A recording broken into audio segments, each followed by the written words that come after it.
இன்னைக்கு நம்ம பார்க்க போகிற செலிப்ரிட்டி சன் டிவியில் இப்போது ரீசண்டாகவே ரொம்ப ஃபேமஸாக போயிட்டுருக்க வானத்தை போல சீரியலில் வர ராஜபாண்டியை பற்றி தான். இவரை பற்றின ஃபுல் டீட்டெயில்ஸ் தெரிஞ்சுக்கிறதுக்கு முன்னாடி சேனலை சப்ஸ்கிரைப் பண்ணாதவங்க மறக்காமல் சப்ஸ்கிரைப் பண்ணிக்கோங்க. அப்போ தான் நாங்கள் போடுற வீடியோஸ் உங்களுக்கு நோட்டிஃபிகேஷனாக வரும்.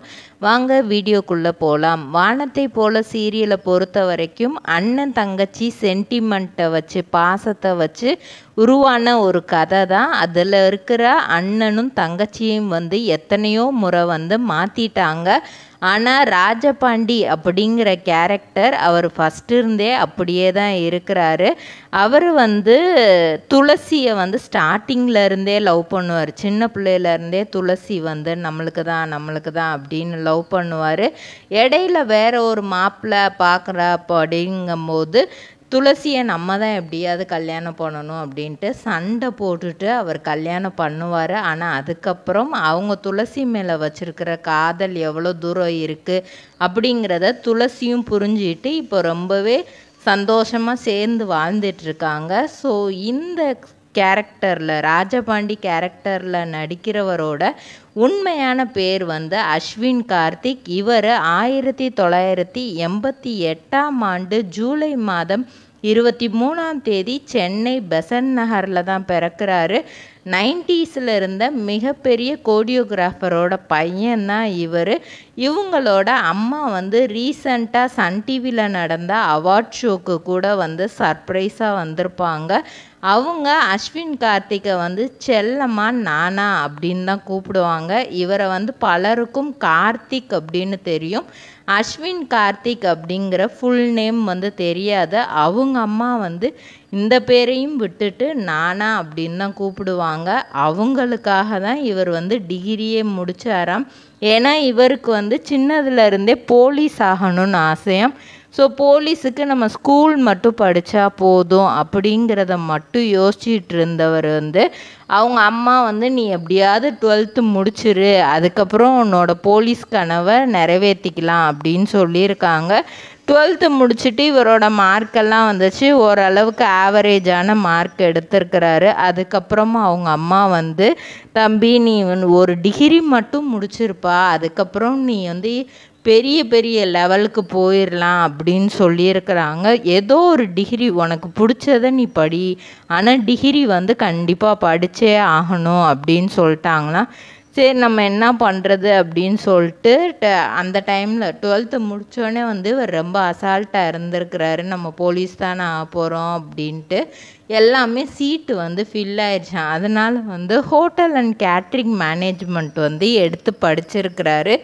அந்த படிப்பை வெற்றிகரமாக முடித்து அந்த ட்ரைனிங்லாம் முடிச்சிட்டாராம். முடித்ததுக்கப்புறமா அவங்க அம்மாட்ட அம்மா நான் போலீஸ் செலெக்ஷனுக்கான எக்ஸாம்லாம் எழுத போகிறேன், நான் அந்த ஃபீல்டுக்குள்ளே போகிறேன் அப்படின்னதுக்கு அவங்க அம்மா ரொம்பவே சென்டிமெண்டலாக பேசி தயவு செஞ்சு போலீஸ் வேலை மட்டும் வேணாம், அது உயிருக்கு உத்தரவாதம் இருக்காது, நீ எங்களுக்கு ஒரே ஒரு ஆம்பளை பிள்ளை, உன்னே விட்டுட்டு எங்களால் இருக்க முடியாது, அதுவும் இல்லாமல் எந்த டைமுக்கு வேலை இருக்குன்னே சொல்ல முடியாது இப்படின்னு சொல்லிட்டு நிறைய சென்டிமெண்டலாக பேசி நீ அந்த வேலைக்கு போகவே கூடாது, அது உன்னோட கனவாகவே இருந்தாலும் நீ வேறு எதுக்கு போ தம்பி, இந்த இதுக்கு மட்டும் போகவே கூடாது அப்படிங்கிற மாதிரி சொல்லிட்டாங்களாம். இவங்களுக்கு தெரிஞ்ச அண்ணா ஒருத்தவங்க டேய் நீ இதுக்கப்புறம் என்னடா பண்ண போகிற, நீ வேறு சீட்டு கிடைக்காம ஹோட்டல் இது தாண்டா படிச்சிருக்க, பெரிய பெரிய ஹோட்டலில் போய் வேலை பார்க்க போறியா, என்ன பண்ண போகிற அப்படின்ற மாதிரி கேட்டிருக்காங்க. ஏன்னா அவங்க அப்பா லாஸ்ட்டாக வாங்கின சேலரி அப்படின்னு பார்த்தா 8,000 rupees தான் அவர் கடைசியாக வாங்கியிருக்கார். அதை விட கொஞ்சம் கூட வாங்கினா கூட அது ஃபேமிலிக்கு யூஸ்ஃபுல்லாக இருக்கும்.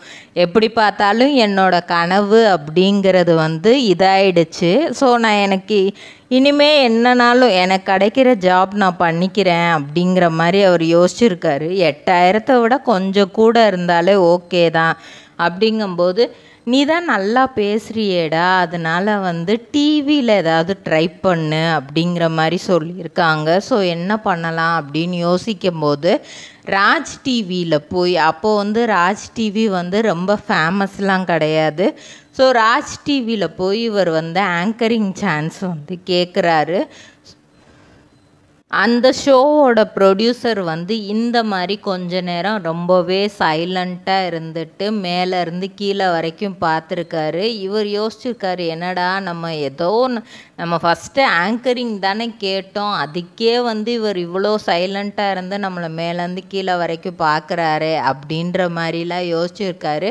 கடைசியில் வந்து இல்லை தம்பி, இந்த ஷோவில் எதுவுமே வந்து ஆங்கரிங் இது இல்லை, வேணும்னா ஒன்று பண்ணு, ராஜ் மியூசிக் அப்படின்னு புதுசாக ஒரு சேனல் லான்ச் பண்ண போகிறோம், அதில் வந்து தூம் அப்படிங்கிற ஒரு ஷோ இருக்குது, அது வந்து கொஞ்சம் த்ரில்லர் ஃபைட் ஷோ மாதிரி, அந்த ஷோவில் இருந்தீன்னா நீ ஆங்கரிங்னா என்ன அப்படிங்கிற நிறைய விஷயத்த கற்றுக்குருவ, அதுக்கப்புறம் ராஜ் டிவியில் உள்ள ஷோ வந்து நீ இது பண்ணலாம் அப்படின்னு சொல்லிட்டு 2008 ஃபஸ்ட்டு டைம் தூம் அப்படிங்கிற ஒரு ஷோவில் வந்து ஆங்கரிங் பண்ணுறாங்க. அதுக்கப்புறம் ஒரு சமையல் நிகழ்ச்சியாக, அதுக்கப்புறம் ராஜ் டிவியில் பெருசாக அப்போ வந்து மியூசிக் ஷோ இந்த மாதிரி தான் இருக்கும் ஆங்கரிங் பண்ண. ஸோ அதெல்லாம் வந்து ரொம்ப பெரியவங்களாக வந்து ஆங்கரிங் பண்ணிகிட்டு இருந்தாங்க, ஃபேமஸானவங்களா. ஸோ இவர் அப்போ தான் ஃபஸ்ட்டு டைம் இல்லையா, அதனால் வந்து இவருக்கு சமையல் நிகழ்ச்சி கொடுக்குறாங்க. அஞ்சரை பெட்டி அப்படிங்கிற ஷோ ஆங்கர் பண்ணுறாரு.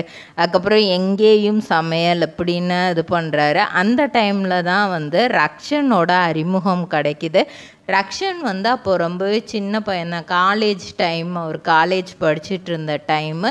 2 பேரும் வந்து கிட்டத்தட்ட வந்து ஒரு அண்ணன் தம்பி பாண்டிங்கில் தான் இருப்பாங்களாம். கிட்டத்தட்ட குக்கு வித் கோமாளி ஷோ வந்து ஆங்கரிங் வரும்போது இவர் சமையல் நிகழ்ச்சியில் ஏற்கனவே ஆங்கரிங் பண்ணதுனால இவர்கிட்ட சமையல் நிகழ்ச்சியில் ஆங்கரிங்காக போகணுன்னா என்னென்ன மாதிரிலாம் பண்ணணும்னு டிப்ஸ் எல்லாம் இவர்கிட்டே கேட்டிருக்காங்க. ஸோ ஆங்கரிங் இவருக்கு ரொம்பவே பிடிச்சிருந்துச்சாம்.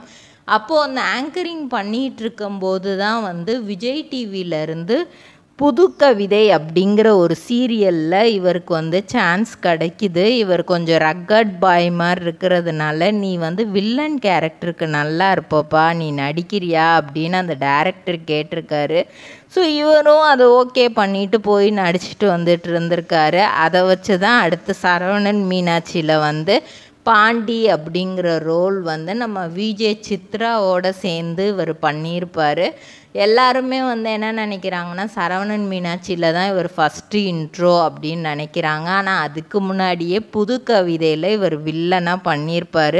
அதுக்கப்புறம் வரிசையாக அரண்மனை கிளி, வம்சம், ரம்யா கிருஷ்ணன் மேமோடு சேர்ந்து வம்சம், ராஜகுமாரி, ரெக்க கட்டி பறக்குது மனசு விஜய் டிவியில், அப்புறம் நாச்சியார்புரம், ஜீ தமிழ், குலதெய்வம், இப்படி நிறைய சீரியல் எல்லாத்துலேயுமே வரிசையாகவே வில்லன் ரோல் தான். ஏன்னா அவரோட ஃபேஸ் கட்டுக்கு வந்து அவர் ரக்கட் பாய் மாதிரி இருக்கிறதுனால வில்லன் ரோல் வந்து நல்லாவே ஆப்ட் ஆகிடுச்சு. அவருக்கும் அது ரொம்பவே பிடிச்சிருந்துச்சான்.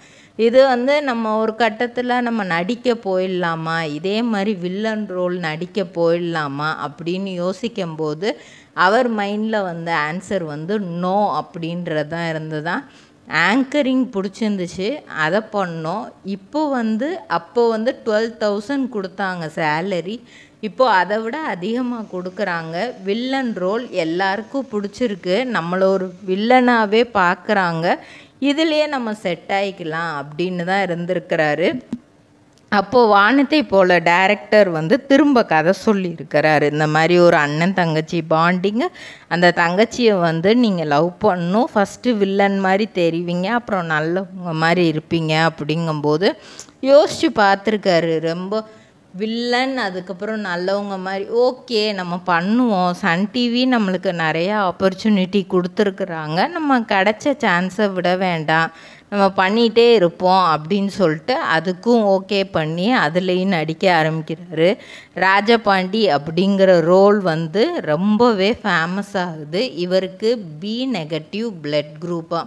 ஸோ அதை பற்றிலாம் இவர் எப்போவுமே கவலைப்பட மாட்டாராம். நெகட்டிவ் பிளட் குரூப் இருந்தால் நான் அதனால தான் நிறைய வில்லன் ரோல் நடிக்கிறேன், அதனால தான் எனக்கு கடவுளாக பார்த்து வில்லன் ரோலாக நிறையா கொடுக்குறாங்க அப்படிங்கிற மாதிரிலாம் சொல்லுவாங்களாம். இந்த வானத்தை போலலாம் நடித்த ஸ்வேதா வந்து இவங்களுக்கு ரொம்பவே பெஸ்ட் ஃப்ரெண்டாக, இவங்களுக்குள்ள பெரிய பாண்டிங் எல்லாமே இருந்திருக்கு. இவங்களோட ஃபர்ஸ்ட் லைஃப், மேரேஜ் லைஃப் அப்படின்னு பார்த்தா வந்து அவங்க லவ் பண்ணி தான் கல்யாணம் பண்ணியிருக்காங்க. பட் பொசசிவ்னஸ்னால வந்து 2 பேருமே வந்து பிரிஞ்சிட்டாங்க. பொண்ணுக்கு வந்து ரொம்பவே பொசசிவ்னஸ் அதிகம் பொதுவாகவே. ஸோ அது வந்து நம்ம லவ் பண்ணுற பையன் அப்படிங்கும்போது அது இன்னும் அதிகமாக இருந்திருக்கு. ஆனால் அது வந்து இவரோட ஃபீல்டுக்கு அது செட் ஆகலை.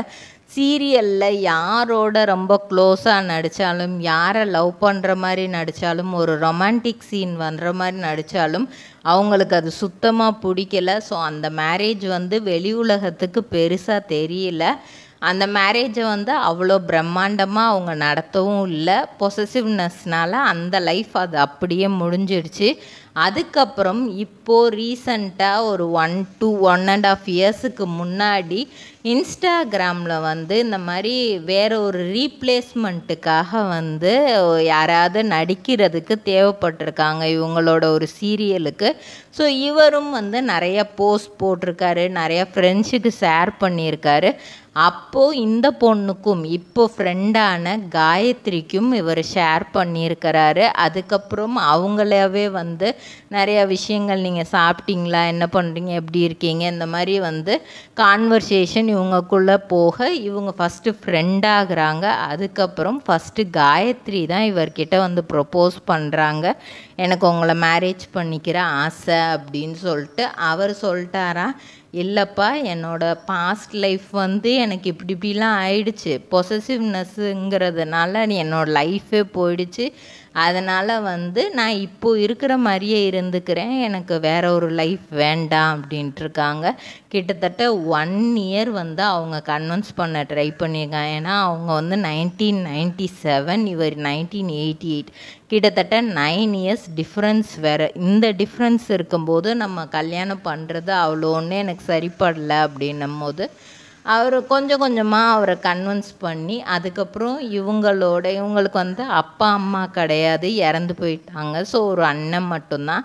அண்ணனை வந்து கன்வின்ஸ் பண்ணுறாரு, இவரே போய் கன்வின்ஸ் பண்ணுறாரு, இந்த மாதிரி உங்கள் அப்பாவுக்கு என்னை ரொம்ப பிடிக்கும், அம்மா வந்து முன்னாடியே இறந்துட்டாங்க, அப்பாவுக்கு வந்து ரொம்ப பிடிக்கும், அதனால் உங்கள் தங்கச்சியை நான் கல்யாணம் பண்ணிக்கிறேன். அவரும் வந்து எனக்கும் முன்னாடியே தெரியும், அவார்ட் ஃபங்க்ஷனுக்கெலாம் இவங்களை சர்ப்ரைஸாக கூப்பிட்டாங்க, அதனால் வந்து எனக்கும் முன்னாடியே ஒரு டவுட் இருந்துச்சு, நீங்கள் அதை இப்போ கன்ஃபார்ம் பண்ணிட்டீங்க அப்படின்னு சொல்லிட்டு நவம்பர் 19, 2023 வந்து காயத்ரியை மேரேஜ் பண்ணுறாரு. அவங்களோட மேரேஜ் லைஃப் இப்போ ரொம்பவே சந்தோஷமாக போயிட்டுருக்கு.